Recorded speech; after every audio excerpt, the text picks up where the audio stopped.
was told backstage I'm actually being lenient. I'm giving him a D+. All right? The standard is I think he's the best player in the world again. Wow. Okay, so without AD, you needed more than usual. That's at least 26 points, which is his average. He got 20. 10 assists, his average. He got 9. 50% field goal. He shot 40%, 0 for 6 from 3. So average would have been a C if he gave me his normal grade. Average. So he was below that. I got to give him a D+. Here's why I at least give him a D+.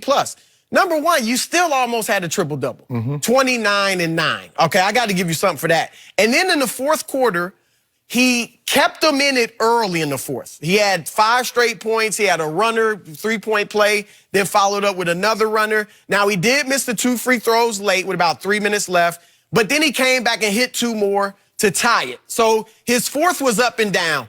But the thing I didn't like the most, the thing that disappointed me the most last night in LeBron's game, that second to last play.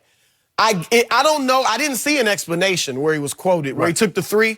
But I don't know if he was thinking, let's just try to win it on the road. But there was 11 seconds left. So there's still too much time to go for the dagger 3 to win it. You're down 2. He goes in the lane. He had, like I said, he had hit 2 runners earlier. Why not pull up, do a runner, a 10-foot, 12? I know that's not really his game, is the pull up, stop on a dime, pull up jumper.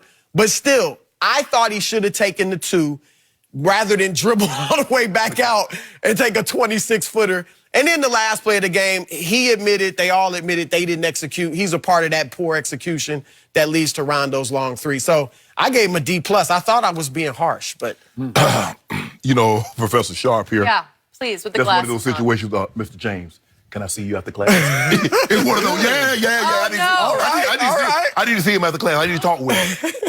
That's not a good sign. You're in danger of flunking out of your class. So he gave him an A-. That paper that you turned in is not acceptable. Not good. Really? The play last night is not acceptable. Did he plagiarize in there? No, he didn't plagiarize. Never. And I thought he settled entirely too much. You saw Brogdon was going to be the primary defender on you. You post Brogdon. You don't shoot over the top of him. And when they get to switch with Miles Turner or Sabonis, you drive the basketball on them. I thought he settled too much. I didn't really have a problem in the first 3 quarters, even though I thought he was settling too much and taking jump shots. But come the fourth quarter, when you see your shots not falling, you got to drive that ball to the bucket. You got to try to get to the free throw line. And I know you're not, it's a problem. Frank Vogel, I know you won't tell him, but I will. It's a problem. You're not going to win championships shooting 47% in a game. You're not. Because the games are going to be too close, and every point's going to matter. You can't shoot like that. But I just thought LeBron settled entirely too much skill. That's not good enough. Can you help? Because he had 2 great passes. He went late. He had that drive where he did get the foul. Yeah, right. Right. And he tried. So that's it. So I'm going to need to see Mr. James after class. And if we need to have a parents-teacher conference, I'm going to have to call. What's the grade? What's the grade? Gave him a D. D? Is that the lowest grade you've ever given him? No, I've given him a D before. Really? Have you? I don't remember at all. No, in your dreams. I gave him a D before. I'm trying to be all I gave him a D. honest. So I thought last night LeBron James had a chance, a great opportunity on the road against a pretty decent team. They're 19-9 now, and they're 11-3 at home. I thought he had a chance to make his MVP case, and unfortunately, he helped make Anthony Davis's MVP case in Anthony's absence. Well, we won and won without AD now. Yeah, okay. So, but that was LeBron's night, and he came up pretty small. So I'm grading on the GOAT curve because all I hear is he's the GOAT, or I'm grading on the best player on the planet curve because that's all I hear is he's still, from both of you, the best player in basketball. So I'm going to give him an F+. And the only reason I'm giving him the plus is I was very impressed. He bounced back after missing the 2 free throws at 2:53, and he swished 2 free throws at 1:40. And I was like, wow, that's good, because usually when the demons get a hold of his psyche. Gave him an F for that one. Well, no, it's a plus. I'm giving him a plus. I've never heard of an F+. I think that's actually a rule. Well, I invented a new grade because it deserved a plus. I gave Dak F++. Yeah. Fail, you fail. But the plus was for making the 2 free throws.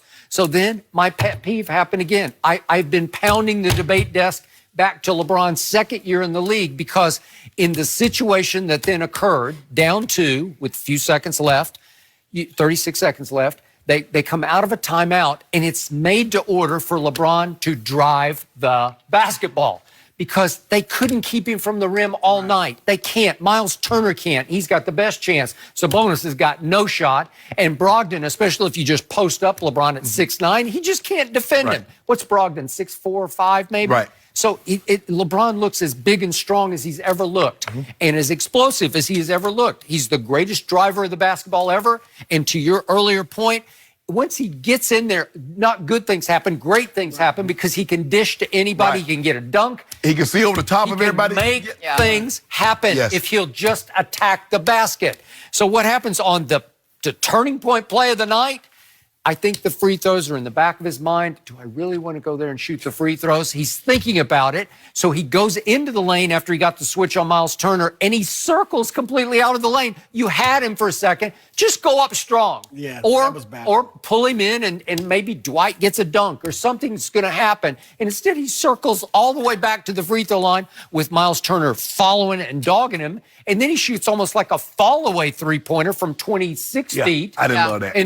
And remember, he was 0 for 5 from 3 before that. Right. Well, it's not your night. You don't have a hot... He had made no shots outside the paint the whole night. Right. Okay, well, why would you do that?